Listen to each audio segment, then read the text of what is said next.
صلی اللہ علیہ وسلم فرماتے جب اللہ کسی کو ہلاک کرنا چاہتا ہے تو اس سے حیا کو چھین لیتا ہے، اور جب وہ حیا سے محروم ہوتا ہے تو وہ قابل نفرت اور وہ بھی لوگوں سے نفرت کرنے لگتا ہے۔ پھر اس کے اندر سے دیانت چھین جاتی ہے، امانت دیانت چھین جاتی ہے، اور جب اس کے اندر دیانت نہیں رہتی تو وہ معروف ہوتا ہے کہ خائن ہے،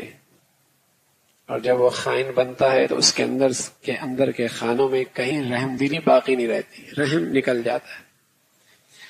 اور پھر یہ وہ درجہ ہے کہ اس کے اندر سے، اس کے گلے سے اسلام کا پھندا بھی نکال دیا جاتا ہے، اور ہمیشہ کے لیے یہ اسلام سے بھی محروم ہو جاتا ہے۔ تو ابتدا کہاں سے ہوئی؟ جہاں حیا گئی، جہاں سے حیا گئی۔ حیا کے جانے کے بعد یہ آدمی قابل نفرت بن جاتا ہے، لوگوں سے بھی نفرت کرتا ہے۔ سچ کہہ رہا ہوں،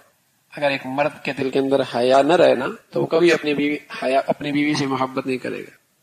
اس کی اپنی بیوی قابل نفرت بن جائے گی، اور عورت بے حیا بن جائے تو اس کا اپنا شوہر اس کی نظروں میں قابل نفرت بن جائے گا۔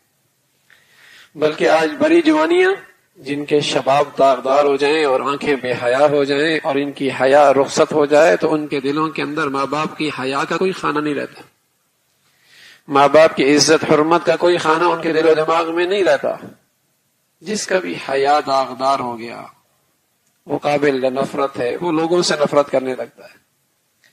اور جب یہاں تک پہنچتا ہے تو پھر وہ اس کے اندر دیانت نہیں رہتی، وہ خائن بنتا ہے، خائن،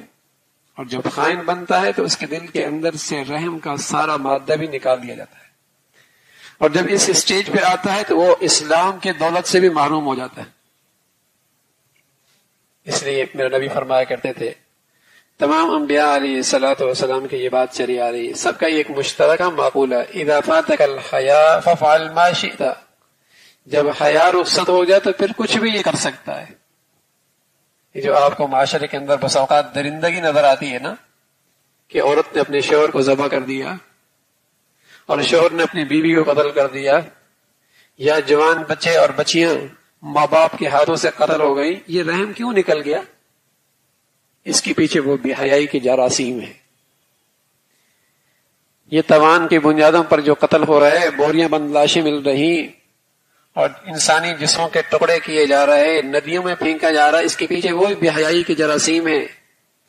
جہاں بے حیائی آتی ہے وہاں رحم اٹھ جاتا ہے، درندگی آ جاتی ہے، درندگی، وہ انسان نہیں رہتا، درندہ بن جاتا ہے۔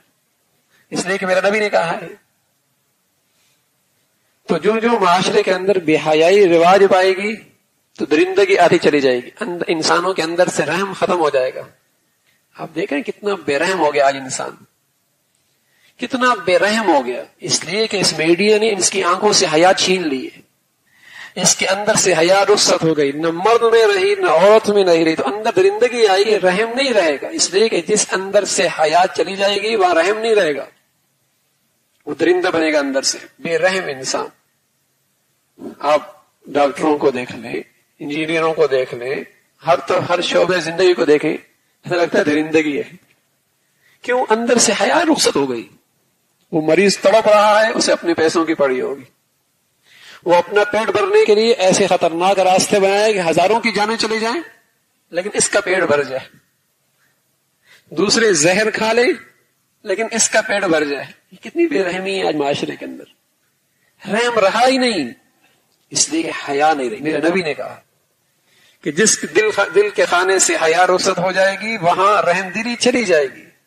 بے رحمی آ جائے گی، درندگی،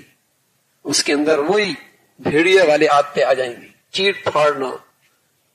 اور دوسروں کو جسے کہیں کہ گھروں کو اجاڑنا، اور دوسروں کو نقصان دے کر دوسروں کو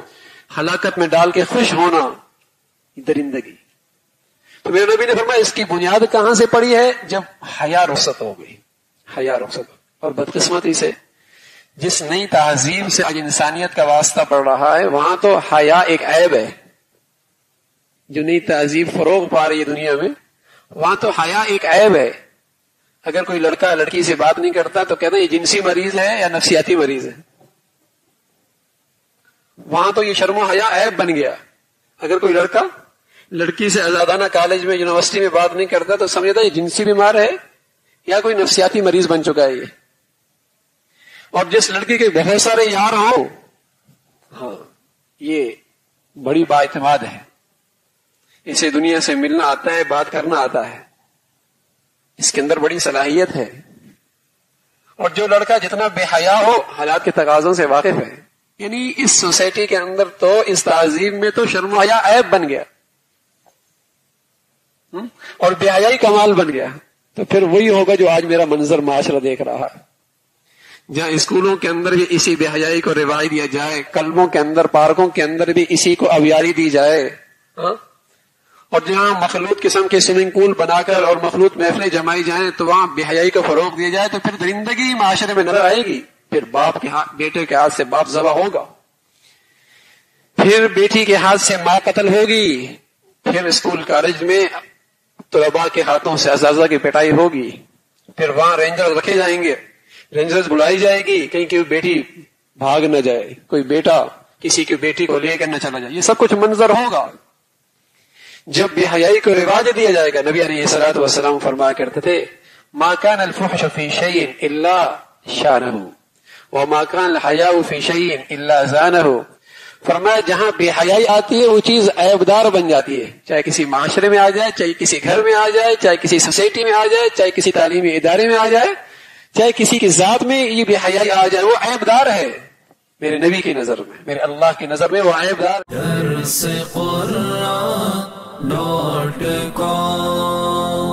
www.darsequran.com